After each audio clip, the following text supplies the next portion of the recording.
I have watched civilizations rise and fall based on their ability to control the pathways of commerce. What most people dismiss as environmental change, I recognize as the greatest geopolitical transformation in 500 years. The opening of sea routes that have been frozen since human civilization began, the emergence of Arctic passages that will make traditional choke points obsolete and traditional powers irrelevant. The public narrative speaks of melting ice caps and climate consequences. These are symptoms. The deeper reality involves the systematic restructuring of global trade flows around geography that was previously inaccessible, sea routes that cut shipping distances by thousands of kilometers, harbor access that bypasses every major choke point currently controlled by established powers, the transformation of Canada from continental nation to maritime empire. I have studied enough imperial transitions to understand that control of trade routes determines which nations lead and which nations follow. Rome controlled Mediterranean shipping. Britain dominated oceanic commerce. America secured both Atlantic and Pacific sea lanes.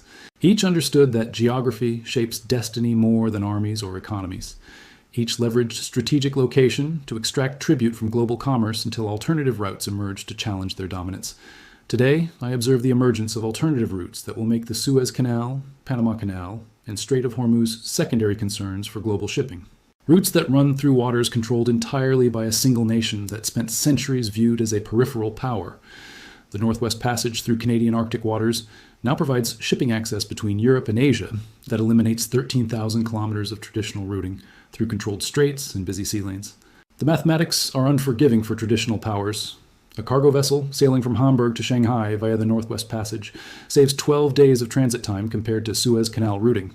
12 days represents approximately $600,000 in fuel costs and crew expenses per voyage. For container shipping that operates on margins measured in pennies per ton, this represents revolutionary competitive advantage that cannot be replicated by ships using traditional routes. But the competitive advantage extends beyond simple distance calculations into strategic considerations that traditional maritime powers failed to anticipate. Ships traversing the Northwest Passage travel entirely through Canadian territorial waters. No international straits, no choke points controlled by potentially hostile powers, no passage fees extracted by foreign governments, no vulnerability to political disruption or military interdiction by nations that might choose to weaponize trade route access. The Suez Canal generates approximately $6 billion annually in transit fees extracted from global shipping. The Panama Canal produces similar revenues through passage charges that add cost to every container moving between Atlantic and Pacific markets. Ships using Canadian Arctic routes pay port fees to Canadian authorities, but transit the passages themselves without tribute to foreign powers. The cost savings compound beyond fuel and time into the fundamental economics of global trade. American strategic planners built their post-war dominance partly on controlling oceanic commerce between major trading partners, naval bases that projected power along traditional shipping routes, alliance systems that secured access to strategic choke points, financial institutions that processed the currency exchanges necessary for international trade conducted through American-controlled sea lanes. The Arctic transformation bypasses this entire system of control. Chinese cargo vessels can reach European markets through Canadian waters without passing through American naval cordons or American allied territories. European exporters can access Asian consumers via routes that avoid Middle Eastern political instability and American military presence. Global commerce begins flowing around American influence rather than through it. The infrastructure investments required to capitalize on this geographic transformation exceed traditional government budgeting by orders of magnitude. Deepwater ports capable of handling post-Panamax container vessels. Rail networks designed to move cargo efficiently between Arctic harbors and continental markets. Icebreaker fleets to maintain year-round navigation through passages that remain partially frozen for portions of the year. Weather monitoring systems and emergency response capabilities for ships transiting previously unnavigated waters. Canada announced in Budget 2024 the Arctic Gateway Initiative. $12 trillion over 15 years to construct infrastructure that transforms theoretical geographic advantages into operational commercial realities. This represents the largest infrastructure investment in Canadian history. More importantly, it represents recognition that geographic destiny requires human engineering to realize its full potential. The Port of Churchill receives $8 billion for expansion into a deep-water container facility capable of servicing vessels carrying 15,000 containers. The Hudson Bay Railway gets upgraded with automated switching systems, thermal foundation protection, and loading facilities designed for Arctic operating conditions. New icebreaker construction provides year-round navigation security for commercial shipping using Canadian Arctic routes. But the most sophisticated component involves telecommunications and navigation infrastructure that provides shipping companies with the safety and reliability guarantees necessary to commit to Arctic routing for high-value cargo. Satellite coverage, weather prediction systems, and emergency response capabilities that match or exceed services available through traditional shipping lanes. The timeline compression accelerates infrastructure development beyond what traditional procurement processes could manage. Climate change continues opening Arctic passages earlier each year and keeping them navigable longer each season. Shipping companies that postpone Arctic route adoption risk losing competitive advantages to rivals who establish early commercial relationships with Canadian port authorities and logistics providers. European automotive manufacturers already commit to sourcing North American materials through Churchill rather than traditional Atlantic ports. Asian electronics companies sign contracts for Canadian rare earth exports delivered via Arctic routes that eliminate Panama Canal fees and reduce Pacific crossing distances. The cargo volume commitments justify continued infrastructure expansion while generating revenue streams that make the $12 trillion investment self-financing over 20-year amortization periods. The military implications reveal themselves through strategic calculations that established powers prefer not to discuss publicly. Traditional naval choke points lose strategic value when major shipping flows bypass them entirely. Military bases positioned to control oceanic commerce become less relevant when commerce flows through different oceans entirely. Alliance systems built around controlling strategic straits become obsolete when new straits emerge under different sovereign control. American naval supremacy was constructed around controlling access points between major bodies of water. Carrier battle groups positioned near traditional choke points, forward naval bases that project power along established shipping routes, defense partnerships with countries that control strategic waterways. The Arctic transformation reduces the strategic value of these investments while creating new choke points under Canadian sovereign control. Chinese naval expansion into blue water capabilities was designed to challenge American control of Pacific shipping routes and South China Sea access. Arctic passages provide Chinese commercial vessels with European market access that bypasses both American naval presence and disputed territorial waters in the South China Sea. The Belt and Road Initiative suddenly requires northern extensions through Canadian territory rather than solely southern routes through politically volatile regions. Russian Arctic ambitions assumed that Russian icebreaker capabilities in northern geography would provide Moscow with dominant influence over trans-Arctic shipping. Canadian investment in Arctic infrastructure and navigation services provides shippers with alternatives to Russian Arctic routes while offering superior port facilities and more reliable political relationships for long-term commercial planning. The European Union faces strategic recalculations regarding Arctic policy and Canadian partnership. European companies require reliable access to North American resources and markets that does not depend on American political approval or Atlantic crossing vulnerabilities.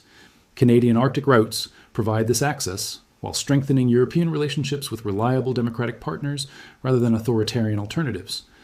The resource dimension adds complexity that multiplies the strategic value of Canadian Arctic geography. The same geological formations that contain critical minerals extend beneath Arctic waters in previously inaccessible northern territories. Shipping infrastructure that serves commercial transit also provides access to resource extraction in regions that were previously too remote for economic development. Underwater mining technology advances make Arctic seabed mineral extraction commercially viable for the first time in human history. Rare earth elements, lithium deposits, and polymetallic nodules become accessible through ports and logistics systems built primarily for commercial shipping transit. The Arctic infrastructure serves dual purposes that justify investment costs through multiple revenue streams. Canadian sovereignty over Arctic waters includes sovereign control over mineral rights in territorial seas and exclusive economic zones that extend well beyond traditional 12-mile territorial limits. International law recognizes Canadian jurisdiction over resources within 200 miles of Arctic coastlines, providing legal foundation for controlling both shipping access and resource extraction throughout the region. The diplomatic implications cascade through alliance systems and trade relationships that established powers built over decades of assuming permanent geographic advantages. Countries that aligned themselves with traditional maritime powers because those powers controlled essential trade routes now face choices between historical relationships and economic necessities. Australia historically aligned with American strategic interests, partly because American naval power secured Australian access to Asian markets through traditional Pacific shipping routes. Arctic alternatives reduce Australian dependence on American naval protection, while creating opportunities for direct resource exports to European markets via Canadian Arctic routes, rather than through American-controlled Pacific passages. Japan's post-war strategic alignment reflected geographic vulnerabilities that required American naval guarantees for energy imports and manufactured exports. Arctic shipping options provide Japan with diversified route access that reduces strategic dependence on American naval supremacy in traditional Pacific choke points while maintaining alliance relationships for other strategic purposes. South Korea faces similar recalculations regarding trade route diversification and strategic relationship management. Arctic passages offer alternatives to traditional shipping vulnerabilities, while alliance requirements remain important for peninsula security concerns unrelated to commercial shipping access. The financial implications extend beyond infrastructure investment into fundamental restructuring of global shipping economics and maritime insurance calculations. Vessels using Arctic routes require specialized insurance coverage for navigation in previously uncharted waters. Insurance companies price these policies based on risk assessments that reflect limited historical experience with commercial Arctic navigation. Canadian investment in Arctic infrastructure reduces these risk premiums by providing navigation aids, emergency response capabilities, and port facilities that approach reliability standards achieved in traditional shipping lanes over centuries of incremental improvement. Lower insurance costs make Arctic routing more economically attractive, while generating insurance industry business in Canadian financial centers, rather than traditional maritime insurance markets in London and Hong Kong. The currency implications create opportunities for Canadian financial institutions to process increasing percentages of global trade payments as shipping routes redirect through Canadian ports and transportation networks. Trade flows generate currency exchange business, letters of credit processing, and commodity financing opportunities that traditionally concentrated in financial centers located along established trade routes. Arctic shipping generates Canadian dollar demand from international shipping companies requiring currency for port fees, navigation services, and logistics support. This demand strengthens Canadian currency while reducing global dependence on traditional reserve currencies used to finance international trade through established routes controlled by traditional powers. The technological spillover effects multiply Canadian advantages beyond direct shipping revenue into advanced manufacturing and logistics expertise that commands premium prices in global markets. Arctic navigation technology developed for Canadian commercial shipping finds applications in military navigation systems, offshore resource extraction, and polar research capabilities that other nations purchase rather than develop independently. Canadian companies that master precision logistics in extreme environments discover they can provide services for Antarctic research stations, offshore oil platforms in harsh conditions, and military operations requiring supply chain reliability in challenging geographical environments. The technical expertise becomes exportable intellectual property that generates revenue independent of physical infrastructure investment. The environmental dimension creates political advantages that traditional powers cannot replicate through alternative strategies.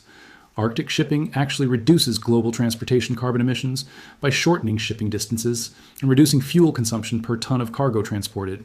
Environmental regulations that restrict shipping emissions make Arctic routes more attractive relative to longer traditional routes that consume more fuel per voyage.